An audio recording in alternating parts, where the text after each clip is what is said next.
the hiring of Nick Sirianni. Very simply, grab your iPhone, 30 seconds, like you did with Rodney McLeod last week, which was a nice thing to do, classy. But you grab your iPhone and you say, hey, man, can't wait to get after this thing with the new head coach. We're ready to go.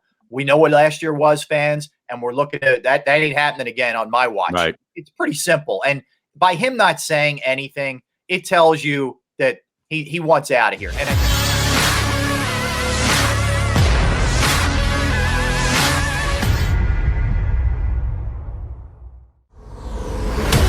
There he is. There he is. what's up, boys? We're live right now on the stream for another 2 minutes, and we'll be back on the network. Okay, look, what a handsome crew this is. My God, man. Tell you what, man. I am bringing the average down here with the look. What is that behind you? That is, well, I get a couple things. Barrett will appreciate the one thing over that shoulder. It's the old drawing that my son did. I'll try and bring it over a little bit. Oh, this is awesome. Yeah, you guys are going to throw up with it with the way I'm looking at No. that is our old Breakfast on Broad picture. Yes, sir. Oh, yeah. My son actually drew that right before we're going to get it started. The sticker you see above that is actually the sticker from Super Bowl 15 Eagles Raiders 1981. Wow. Which is Kenny King. Yeah, Kenny King and Rod Barton, who had 3 interceptions.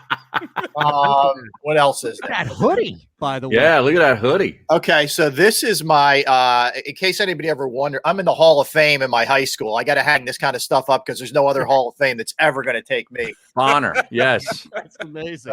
That's about it. You know, we get Temple representing. Harry will appreciate this. There we go. All right. Old My school favorite Eagles, part. Barrett will appreciate. This is like tour time. Well, So, I think, Rob, That's my last year. That's it. That's my first year.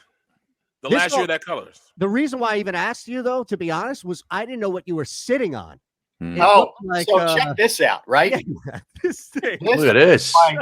This is like my little comfy thing because Where'd you get that from, Eskin? Yeah, this is freezing in my basement, right? So I sit here and it's like having I'm such a wuss. It's like having a blanket wrapped around me. That's just the way I roll. All right, here we go. All right. Yes. Do we really want to do this? Yes.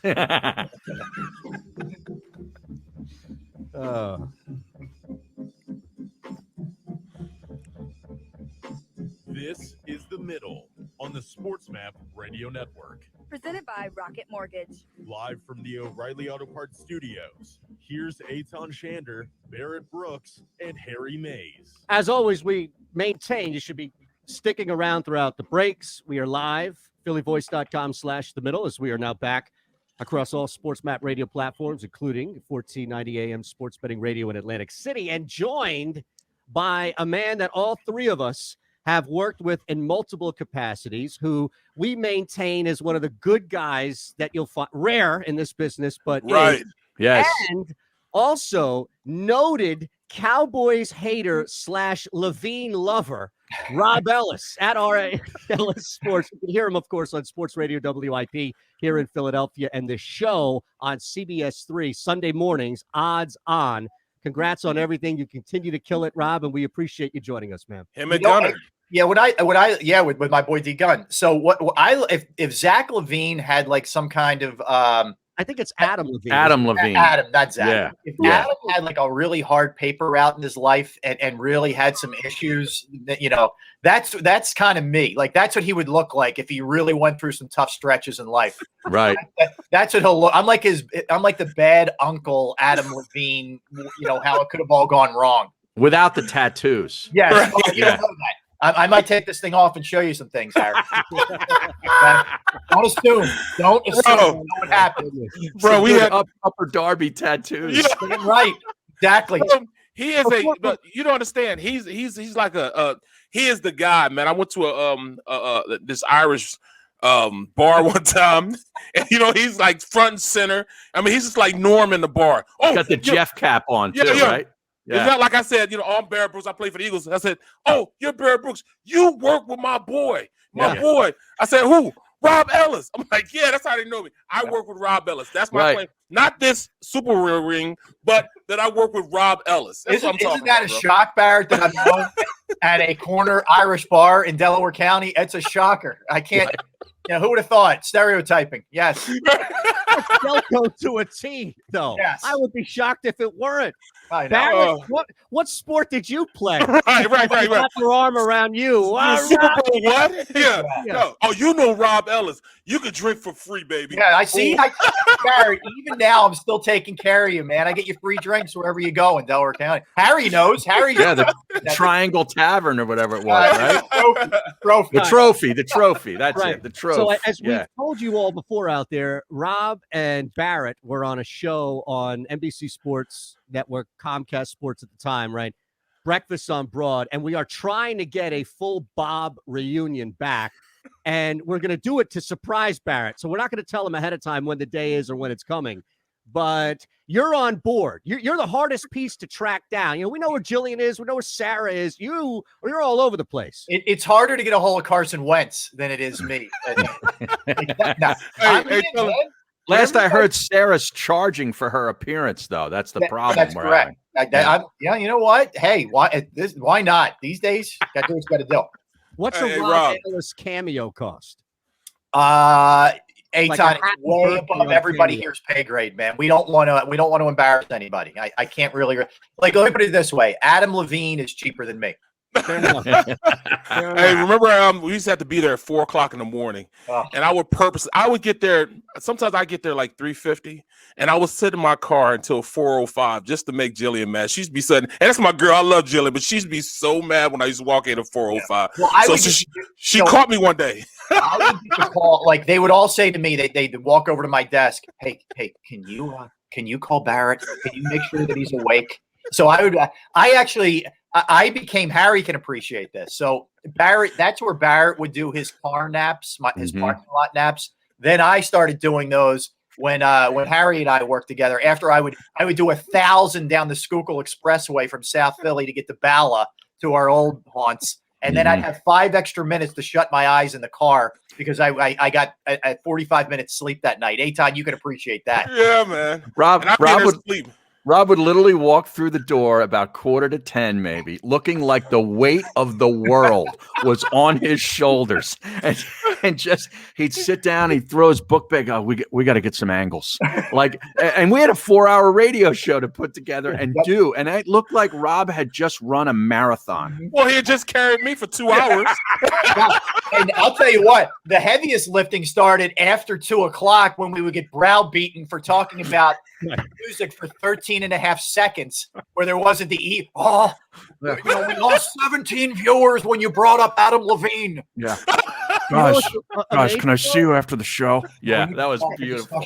It weighs down on you, and you age faster than a sitting president in 4 years. But as soon as you're done, it's like you're Benjamin Button, and you go back to being, you don't even have the bags under your eyes anymore. Yeah, somehow you go from looking like some of the old pictures of like Y.A. Tittle, then you're Tom Brady when you get yeah. Love it, man. Love it. I remember that time she caught me. She caught me in the car. I was in there. It was like 4:05, and I bet he's out in the car. So I'm there asleep, and Rob he's calling my phone, but I can't. I don't hear it. And she comes out. She knocks on. Get in here! It's 4:05. You did this to me on purpose. I was like, sorry, Jillian. Sorry. You did not want to cross that line, man. I tried to help you. I tried to warn you. Are you sick and tired of the concept of Carson Wentz yet? Yeah, I am. And I supported him big time, Eitan. But you get to a point where the silence speaks volumes. And trust me when I tell you this, if you wanted to be here, something would have been said by now. And I think the perfect, on-ramp for that was the hiring of Nick Sirianni. Very simply, grab your iPhone, 30 seconds, like you did with Rodney McLeod last week, which was a nice thing to do, classy. But you grab your iPhone and you say, hey, man, can't wait to get after this thing with the new head coach. We're ready to go. We know what last year was, fans, and we're looking at that. That ain't happening again on my watch. Right. It's pretty simple. And by him not saying anything, it tells you that He wants out of here. And I think what they're doing is they're probably encouraging him at this point. Yeah, just lay low, and we're doing everything we can to make this happen and get you out of here. And when you say out of here, there's one destination that he wants, and that's Indianapolis, right? Right. But, Yeah. and I think that if everything else looks pretty dry, you do it. But I'm not looking to help him. Like, I think the Lions wanted to put Stafford in a good spot for all the years of service or whatever it was. If you're the Eagles, you got to be mercenaries here, man. And you don't care where it is. It's whatever the best haul you get back, because it's just gotten to the point, like to me, there was so much smoke around this. And then Malcolm Jenkins, then started a fire, like, and not in a way like, oh my God, like, but he just confirmed it. There's a face and a voice now in front of this rather than just anonymous sources about the passive aggressiveness, the brattiness, the difficulty in coaching him, all those kind of things. There's no question, man. You're talking about a guy who's immensely talented, but he's been coddled his whole life. So because of that, he doesn't feel the need to think that he can, somebody can coach him. Like, you're almost beneath him to give him instructions on how to be a quarterback. When you get to that point in your career, that means your career is going down. And I keep telling people, he's not as good as what he thinks, but he's not as bad as what we think, though. He's still the best quarterback on the roster. And can we really go on with Jalen Hurts? Because if I was a defensive coordinator, it'd be easier to defend Jalen Hurts as opposed to defending Carson Wentz. Yeah, look, I think there's a couple things there, right, Barrett? I mean, we only saw Hurts for essentially would amount to like 4 games, if you can include half of Green Bay, half of the last game. The short answer is I have no idea if he can play or not. I mean, he gave you the typical rookie up and down. Like, he had his flashes where he looked good in Green Bay in relief. He looked good against New Orleans, and in other games where he kind of didn't look so good. So I don't know what he is, to be honest with you. I do think Wentz can be resurrected in the right spot. Like, I think if he lands in Indianapolis, it'll be a perfect place for him. I don't really care where he lands, honestly, but if that's where he lands, it'll be a perfect spot for him. But I really, and I've been trying to figure out how this happened. And, you guys understand this, and Barrett, you know this better than anybody else. Athletes are used to being the best of the best wherever they are, and no matter what level. And whenever there's any kind of adversity or setback, and I think he dealt with the injuries pretty good, but I just think that not having success sent him on a path that he couldn't handle. And there's so much looking over your shoulder. And I also think after he had such a good 2017 season, he might have felt like he made it. Like, I got this figured out, man. And I look at what's happened in Tampa this year with Brady. Arians was calling him out basically all year. This is the GOAT. Yep. And Bruce Arians is calling him out, and and Carson can't even have somebody approach him after a practice where he looks like garbage without being able to accept that. It's pathetic.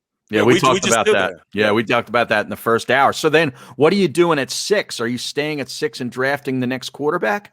Harry, what I'm probably doing is I'm going to sit there at 6. If a lot of people are opposed to receivers at 6, I'm not. Like, if Devonta Smith is there, if Chase is there, Chase. Yep. Yeah, I would have zero issue grabbing those guys there. And let's finally get a freaking playmaker here on the offensive side. So I would do that. I'm not 100% opposed to a trade down either, depending on what it is. I could maybe grab Surtain a little bit later and get that corner that they've been so desperately trying to get in the draft. I would think about that. Yeah, I mean, I'm probably not going quarterback that high, though. What about trading back to 10 or 11 and drafting Trey Lance? What's Rob Ellis's response? Oh, no. Give us the raw reaction on the stream. How he trades back from 6 to 10 and takes Trey Lance. But I would pay money for that. I would pay quality money for that. That Big would money. be so in character. He's played 1 game this year. It was essentially like a pro day that the whole school played just to give this guy a pro day. It would be very Eagles-esque. I think Trey Lance would be like a year older than most of the coaches, though. I don't know. Right. All right. Well, let me slide this one in there. What if they stay pat at 6?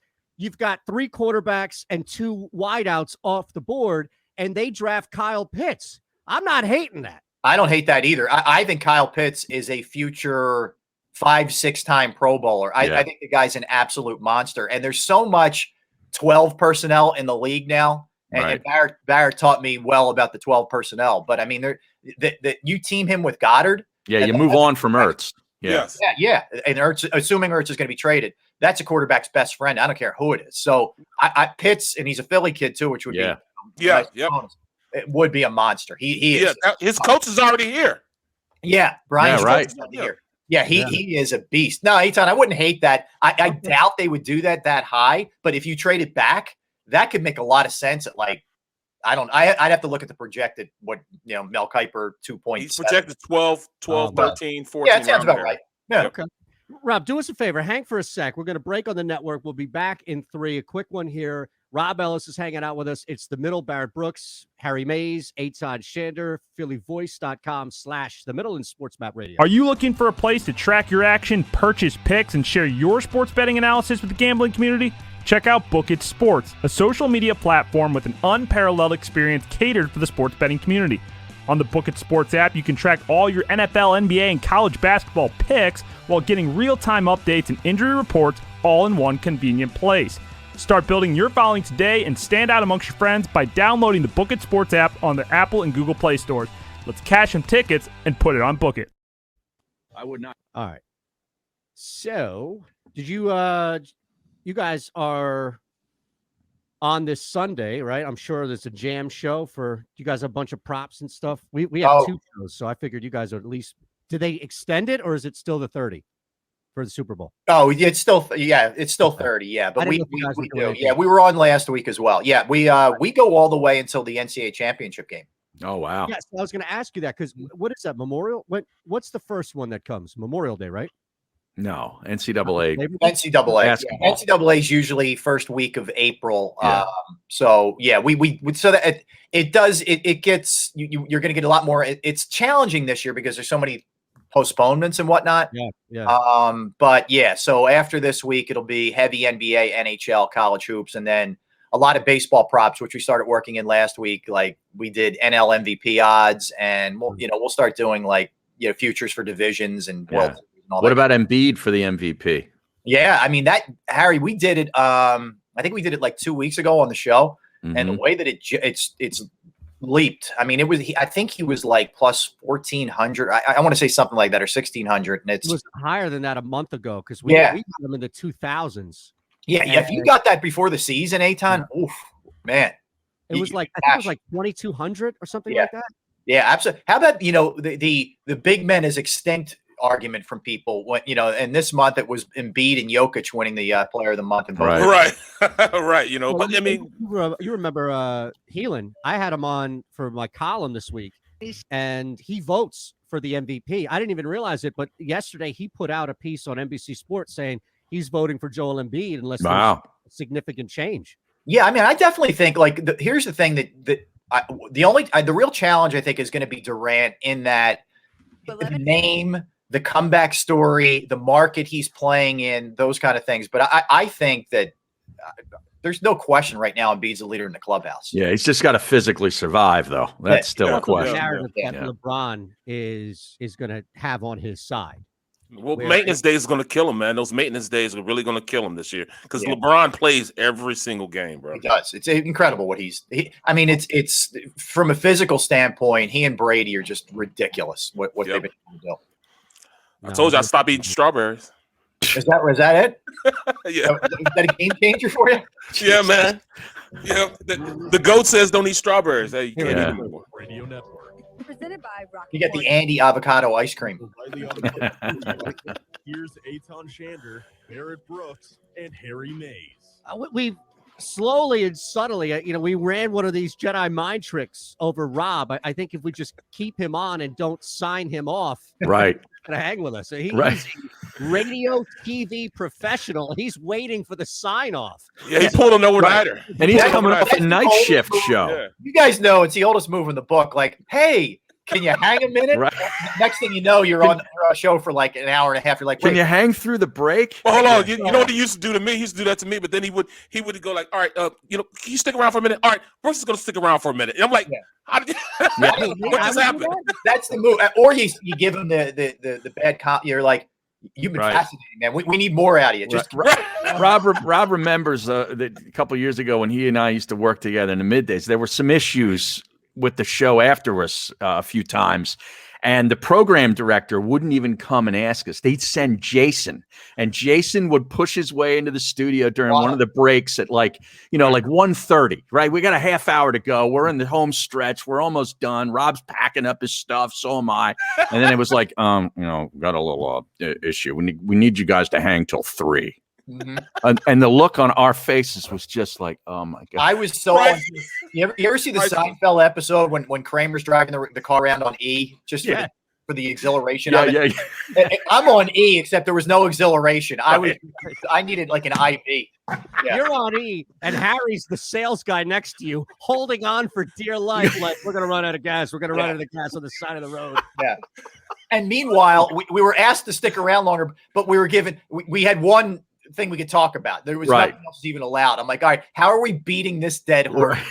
Let's make a 5-hour show out of this. Right. Exactly. You've got a little more freedom now, right? I do. Look, I don't. Yeah, there's really, honestly, I haven't had one of those conversations since the days that we're referencing. Honestly, is that right? Yeah.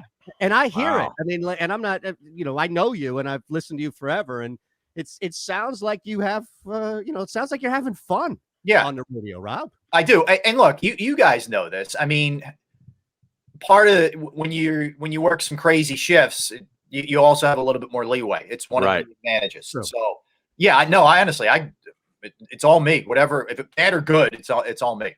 All right, here's what we need, okay? Because you run a weekly sports betting show on the CBS affiliate here with our pal Derek Gunn. I'm sure that you have 1, 2, maybe even 3 locked in your pocket go-to props that you've examined, explored, maybe even played on your own. You know what's going this way. Yep.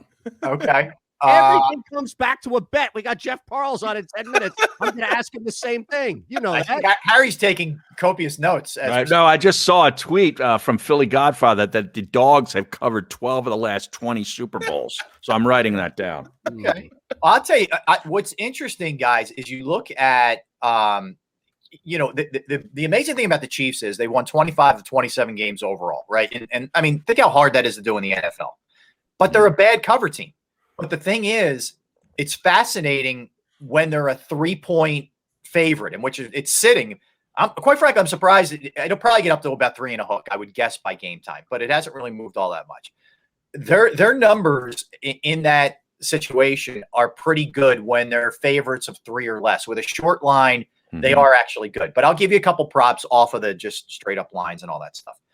I think without a question, if you can get 2.5 as your over under for Patrick Mahomes touchdowns, I would go with this with Brady too. But if you get 2.5, I would leap on that. I think that one's a lock for sure. That's one I would give you without question. The other one I would give you is, and it depends where you shop here, but the over under on sacks on Mahomes. Now you say, are you crazy with that guy's mobility? Well, when you're missing 3 of your starting offensive linemen, 2 tackles, and the guy who opted out to be a doctor in Canada, that's a lot. I mean, just look at the Eagles this past year. So that's another one I would look at because the Bucs have really been getting after the quarterback. They got 5 on Rodgers in the NFC Championship game, who's probably got the quickest release in football, right? They hit him 8 times. Yeah. If you can get it like a 2.5 sack total, I would jump on that. One other one I would give you would be most receptions. I'd look at Travis Kelce because no one stops the guy. No. Yep. That's just 3 I'd throw out there. Those are great, man. I'm going off of you and what you're saying about the quarterbacks. And I have this feeling that Brady got them all out. When you miss and you hit the side of the backboard on layup lines, and it's just like, get them all out now. Get them all out now. I got under 0.5 for interceptions for Brady at plus 130. And the other one I like on the flip side is Mahomes over 0.5 for interceptions is plus 137. Really? Last year. Yeah. Yeah. I didn't get those odds. I thought that something was up with that. Get that shank out on the driving range before you head to the first tee, Eitan, right? Well, yeah. You know what, guys? And that's sort of overlooked, right? I mean, Brady was not exactly stellar in the half last week. Threw a couple up for grabs. Yeah, he very much did. So yeah, Eitan, that's an interesting one. I wouldn't have necessarily looked at that, but that is definitely an interesting one. For sure. It was just the return that jumped on me. Here's one other thing to look at from the regular season game when the Chiefs beat the Bucs 27-24. The Chiefs' damage came in the first half. They destroyed them in the first half. They had 17 points right out of the gate, right? Yeah, Bowles and crew made some pretty good adjustments in the second half. So that's the other thing I'm going to be interested to see, the way that the Chiefs come out of the chute. If you remember last year, they weren't good. They were either nervous or sleepwalking against the 49ers. They're not good early. Right. No? Yeah. So this is where you can kind of take advantage of things. If you're Brady and the Bucs, you got to come out swinging, throwing haymakers, because that's the time to get them. They start heating up, and they're like a basketball team on a run. You want to get them early and build up some equity. Yeah. All right, Rob, we appreciate you, brother. At Ellis Sports. On your way out, we got time to sneak this in here. Where does the J-Lo and Shakira halftime show rank on your Mount Rushmore? Don't tell Johnny Marks that we stole this bit. Your Mount Rushmore of Super Bowl halftime shows. I remember, I think it was Britney Spears was out there with like Aerosmith. Yeah. And it looked like the creepy uncle just kind of ready to pounce on her. Old guys with wigs. Yeah. And this was like prime Britney. This was pre full blown insanity Britney. So I that was one of my favorites. I'm more of a Shakira guy than a J-Lo guy. So really? Yes. Yeah. I don't think there's a wrong answer on that. Wow. There's not a wrong answer. That's interesting. Yeah, you can't go wrong either way. No. I'm totally J-Lo in that. Yeah, I'm Team Shakira.